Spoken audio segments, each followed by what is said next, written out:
Assalamualaikum warahmatullahi wabarakatuh. Sampai jumpa lagi di channel Rumah Cerita. Apa kabar para sahabat semua? Mudah-mudahan senantiasa sehat dan lancar segala urusannya. Masih dengan Pak Tono. Kali ini Pak Tono akan membawakan sebuah cerita untuk Anda. Cerita ini dikirimkan oleh Pak Iwan. Cerita ini tentang seorang pria yang seorang paranormal, ya, hidup di Jawa Tengah. Dan dalam suatu malam saat dia mau ke rumah anaknya yang ada di tetangga kampung, dia mengalami sebuah kisah mistis. Namun sebelum cerita saya lanjutkan, para sahabat yang belum subscribe channel ini silahkan untuk subscribe dulu channel ini, karena nanti kalau sudah subscribe, jika channel ini upload video terbaru, maka para sahabat akan mendapatkan informasinya. Baik, kita lanjutkan ceritanya.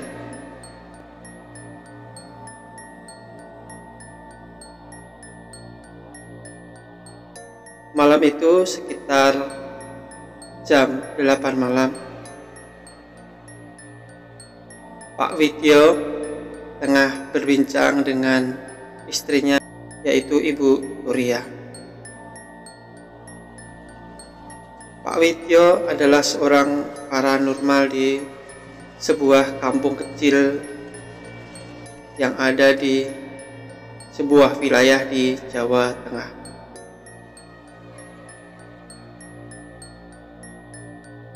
Dalam usia yang telah mendekati 50 tahun, Pak Widyo saat ini hanya hidup dengan istrinya saja, karena anak sematawayangnya telah hidup dengan istrinya di kampung sebelah.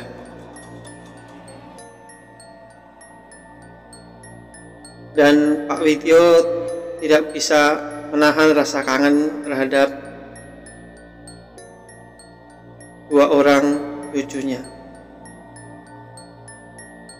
Malam itu sekitar jam 9 malam, Pak Widyo berpamitan kepada istrinya, yaitu Ibu Nuria. Dan setelah keluar dari rumah, Pak Widyo ini bertemu dengan dua orang tetangganya, yaitu Pak Baskoro dan Pak Rudi. Pak Baskoro dan Pak Rudi kemudian menanyakan, malam-malam Pak Widyo mau kemana, kok terlihat Pak Widyo sedang jalan sendirian. Pak Widyo berkata bahwa dirinya hendak ke kampung sebelah untuk ketemu dengan anak sematawayangnya, yaitu Tarman. Tarman saat ini telah berumah tangga dengan seorang wanita bernama Simi. Dan saat ini Tarman telah memiliki dua orang anak. Pak Widyo rupanya tidak bisa menahan rasa kangennya pada kedua orang cucunya.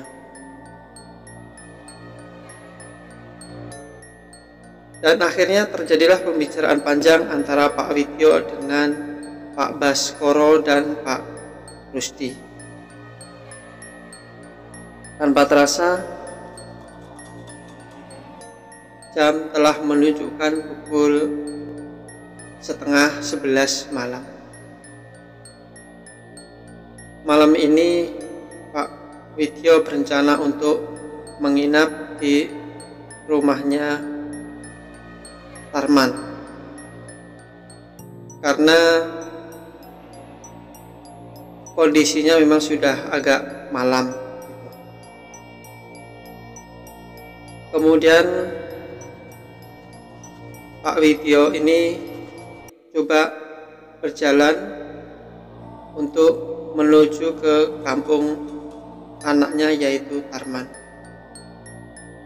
Namun jika jalan biasa yang ditempuh, maka dia harus berputar, karena kalau berputar itu memang melalui jalan raya. Tapi kalau mau cepat, di situ ada jalan tembus, tapi jalan tembusnya ini dia harus melewati sebuah sungai dengan hutan-hutan bambu yang ada di situ. Walaupun hutan bambu ini hanya kurang lebih 500 meter, tapi sehabis maghrib pun tidak akan pernah ada orang yang berani melewati tempat itu. Namun bagi Pak Widyo itu bukanlah masalah besar, karena Pak Widyo sendiri di kampungnya termasuk salah seorang paranormal yang di kampungnya Pak Widyo sering dimintai tolong oleh penduduk sekitar, bahkan banyak orang-orang dari luar kampung yang suka meminta bantuan dari Pak Widyo. Pak Widyo kemudian membulatkan niatnya untuk melalui jalan pintas,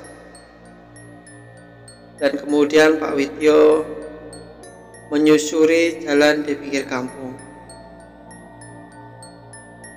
Dan ini adalah rumah terakhir yang dilalui Pak Widyo. Pak Widyo kemudian mendengar sebuah suara.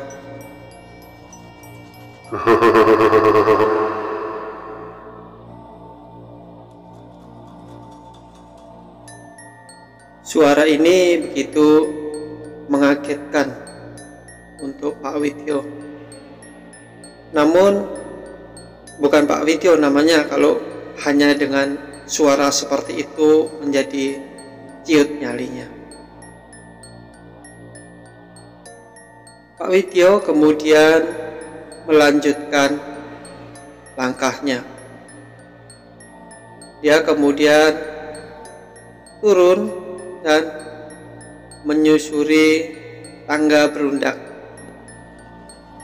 Tangga itu adalah menuju sebuah sungai kecil yang sangat sepi. Dan di atas sungai itu ada sebuah jembatan yang terbuat dari bambu. Saat berjalan, Pak Widyo tidak memikirkan apapun. Namun Pak Widyo sedikit kaget saat melewati sungai itu. Di bawah jembatan bambu yang dilaluinya, dia melihat ada beberapa orang wanita tengah mencuci baju di bebatuan. Ini bukanlah pemandangan yang biasa, karena tidak mungkin seorang manusia akan mencuci pakaiannya malam-malam seperti ini di sungai. Biasanya warga di situ kalau mencuci di sungai paling jam 4 atau jam 5 sore, itu udah paling sore. Dan tidak akan mungkin ada orang yang berani mencuci setelah habis maghrib. Tapi saat ini waktu telah menunjukkan jam setengah 11 malam. Kemudian Pak Widyo, timbullah sebuah keisengan dalam diri Pak Widyo. Pak Widyo kemudian melemparkan sebuah kerikil kecil di antara beberapa orang wanita yang tengah mencuci pakaian itu. Terlihatlah saat itu ada 4 orang perempuan tengah mencuci di kali itu, sebuah kali kecil yang orang pun agak jarang untuk datang ke situ karena kali itu terkenal dengan keangkerannya. Dan saat itulah tiba-tiba Pak Widyo mendengar sebuah suara ketawa yang cukup melengking dari beberapa orang wanita itu.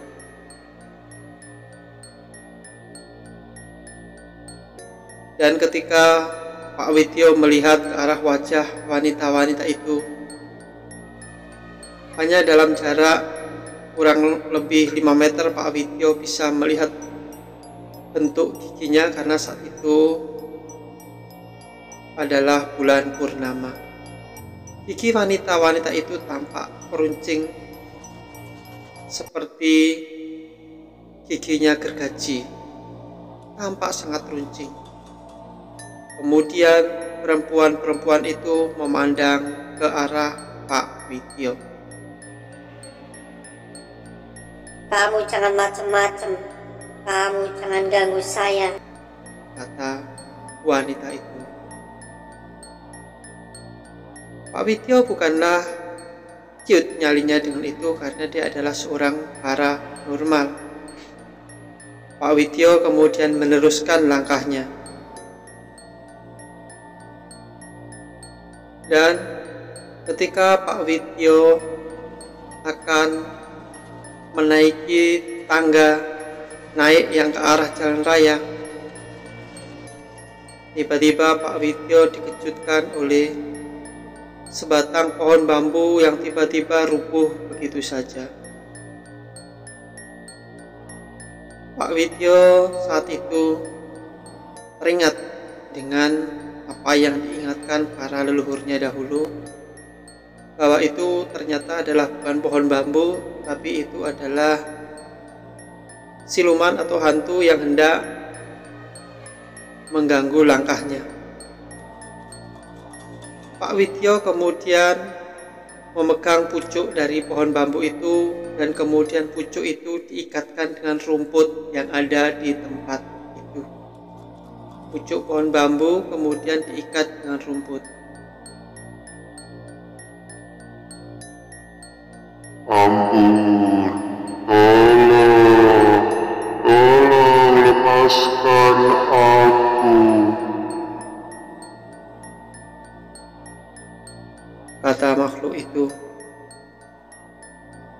Ternyata pohon bambu itu bukanlah pohon bambu yang sesungguhnya, tapi itu adalah perwujudan dari demit atau bangsa jin yang ada di tempat itu. Pak Widyo tidak memperdulikan demit itu, terus meratap-ratap dan meminta pertolongan. "Tolong, kamu jangan pergi, lepaskan aku," kata makhluk itu. Namun Pak Widyo tidak memperdulikan, dia terus melanjutkan langkahnya. Tak selang dari 5 menit, Pak Widyo telah sampai ke jalan raya. Dan saat ini untuk menuju ke rumah anaknya hanya tinggal kurang lebih 500 meter.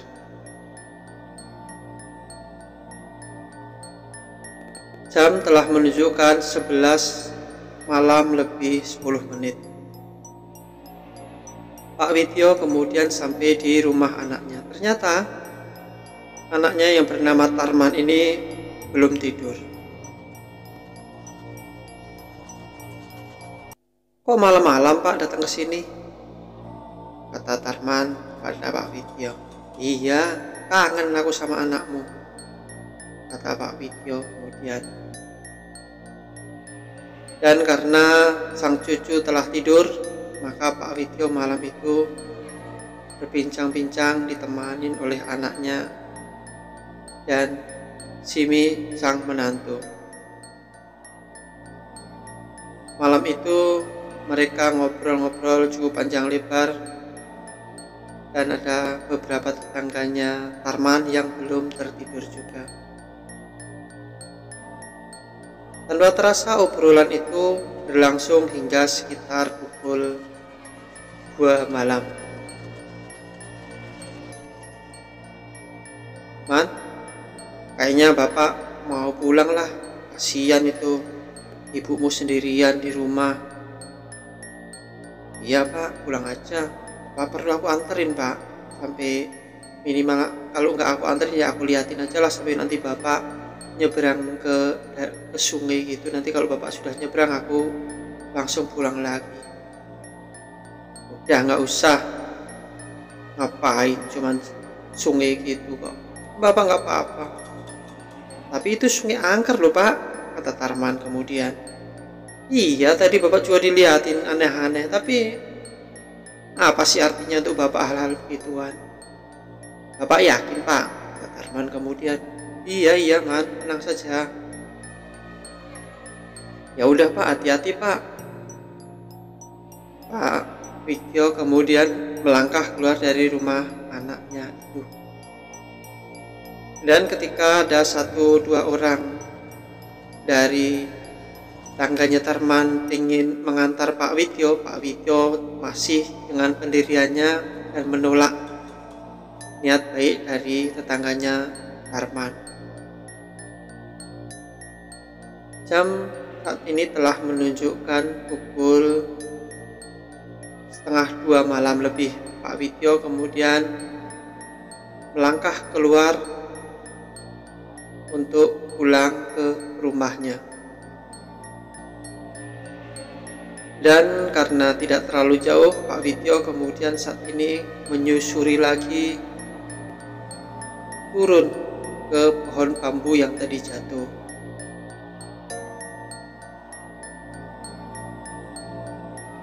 Tolong lepaskan aku, tolong. "Iya, kamu aku lepas. Tapi awas, kalau kamu sampai mengganggu, aku akan tebang kamu," kata Pak Widyo kemudian. Iya, aku janji, aku tidak akan mengganggu lagi, kata makhluk itu.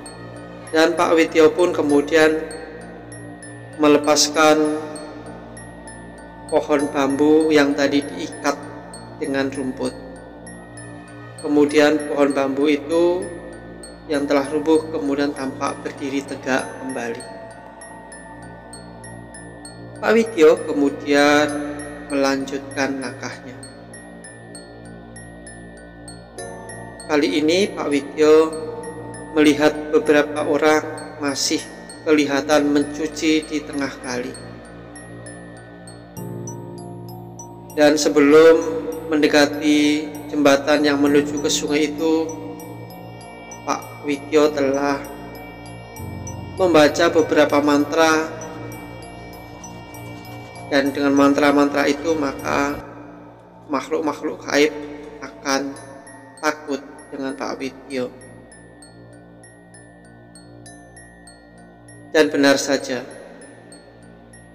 saat ini terlihat sekitar 6 wanita masih tetap mencuci di sungai. Tapi ketika melihat Pak Widyo, makhluk-makhluk dengan gigi runcing seperti gergaji itu tampak mundur tersurut ke belakang. "Permisi Bu, malam-malam kok nyuci, emang nggak ada hari pagi apa?" kata Pak Widyo kemudian. Saat itulah Pak Widyo mendengar lengkingan ketawa dari wanita itu. Namun Pak Widyo tidak mempedulikannya.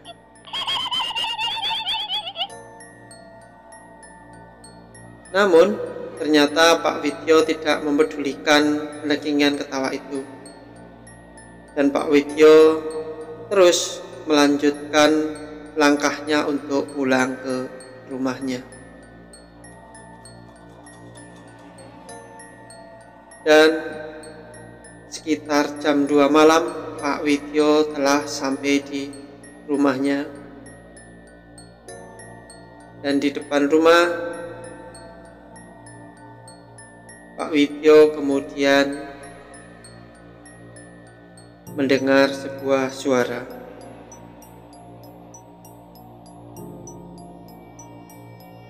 Kamu, tolong, kalau ke sungai itu, hati-hati.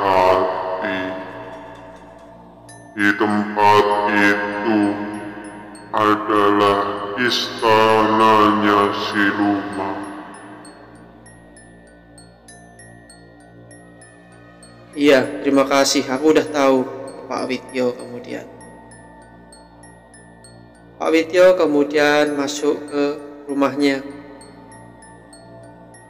Dan ketika itu Ibu Turiah ternyata belum tidur. Dan setelah Pak Widyo masuk ke kamar, Bu Turiah kemudian menceritakan bahwa tadi rumahnya seperti dikelilingi oleh makhluk-makhluk aneh sehingga membuat bulu kuduknya berdiri dan Bu Turiah tidak bisa tidur. "Udah tenang aja, ini aku sudah pulang," kata Pak Widyo kemudian. Itulah cerita yang bisa saya sampaikan. Mudah-mudahan teman-teman terhibur dengan cerita ini, dan silahkan like dan subscribe channel ini.